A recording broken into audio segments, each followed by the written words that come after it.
biya kamal kan Online TV. Kajan gua sama dena ruas sama dena jaling, awal aja banaling. Ta dana ten nuare ka rawi ka Gambela, naiti kon tila wuna nuare. Ka ta shianga manan tegatin. Awal aja banalat gua sama Gambela. Kel ka tin loit nuare joktin. Nyur tar shayni. Tar jen ke gua dana la shayni la ka tol katin. Bana jalada gua ka do badanan diyan leer modeli ngwa kaje. Kan konore roachme mi jira majidit kan Online TV channel de jogono jen nywa kaneti kokien ka jen ba ku subscribe ka mun no jeno bilare bi kan mala bekaji ka gwas dana pay ka larech there notification bell der jetwan notification bell mi jetwan mi te ka lar mi ci bere ka gwas pay bere ka je bilare mo ba we kaji ke be jogono te ka lar mi ci bere ler bu kon linga mendaran lerode ke kui wunin nuare rewe ka Gambela bana chure rajadan balinga jan kwasame rewe ka Gambela kel ka tin loy nuare jok nyur tarish jen gwada dana ko kay shaynetin ke nyur dana nyuna jog doli gwada dana ko kay shaynetin ne tungwan no kuno biken taniken tungwan biken kanang lora banga telem let kena telem purane ke telem radian nongrana bom dong de rana nang chengde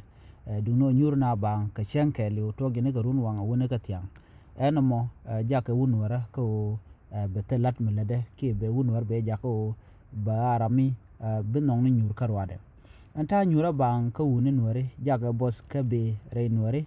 chikana ngech ala bot chun radian ko jin muti nyura bang telem ledi mala be ka kore ka jano ti dong ti ka pet ke ti ka run latin ji nyur ne siang telem ledi dong jo dul gorka ki jino dong ci pur ka bel ki shiro do golat ana mo jaka wunwara ko bi bot be jabe re nware daglen ni jaka wunwara ko betelot la shit ka Gambela telet tetin kene dial kontin ko telet na nyur ka bang bine dial bugat gwaskel ngarna ka yet ke manna ka shayni ana mo jaka nwara ko bikan telot ba kene de kon la wuniken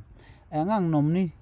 ka tanda tin were ka je got shayni ko ko na kana mongten jaka ko biken business ke telam bikan lat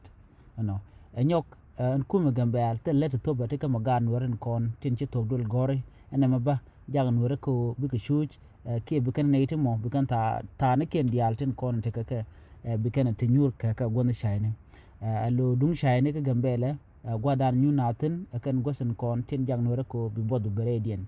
kan goda kon jang nur ko biken lazy ke talat mu biken lat ke kuje mo dumude ganwari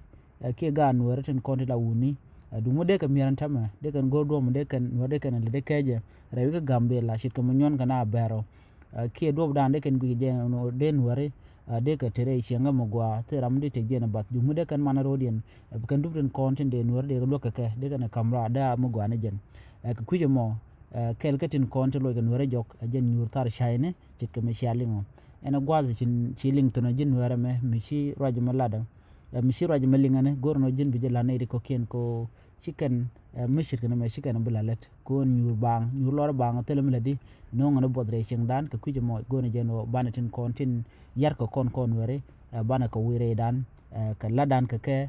kana les dan let ka ke